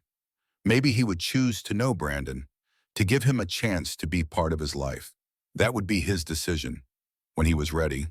For now, this was enough. Brandon stood. I should go. Same time next month? Lena nodded. He walked away. Didn't look back. Lucas watched him go, then turned to Elena. Mom, why does he look sad all the time? Elena pulled her son close. Because he made some choices a long time ago that he can't undo, and now he has to live with them. Oh. Lucas thought about this with the seriousness he brought to all important questions. That sounds hard. It is. I'm glad you're my mom. You always make good choices. Lena hugged him tight, pressing her face into his hair so he wouldn't see her tears. In a federal women's prison in upstate New York, Miranda Cole sat in a gray concrete visiting room. No visitors today. No visitors most days. Brandon had stopped coming after the divorce. Her family, ashamed, distant, hadn't made the trip in months. On the table in front of her sat a magazine, 6 months old, dog-eared from being read over and over again.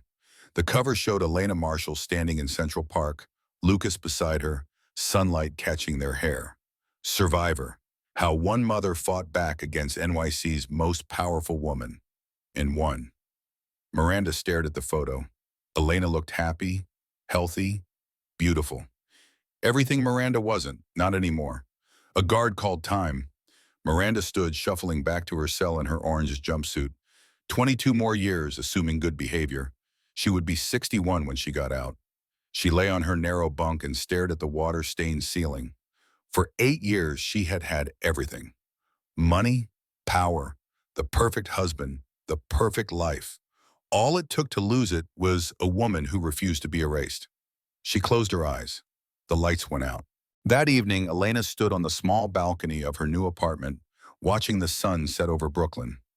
The sky was painted in shades of orange and pink and purple, the kind of sunset that made the city feel almost peaceful. Behind her, Lucas sat at the kitchen table, doing his homework and humming softly to himself. The apartment smelled of the pasta sauce she had made for dinner, simmering on the stove. She thought about the woman she used to be, 22, in love, bleeding on a kitchen floor. She thought about the woman she had become, survivor, fighter, mother. She thought about everything she had lost and everything she had gained. Her phone buzzed. A text from Dominique. Brunch tomorrow, I'm buying. She smiled. Type back, you're always buying. Lucas appeared at the balcony door. Mom, I finished my homework. Can we watch a movie? Sure, baby, you pick.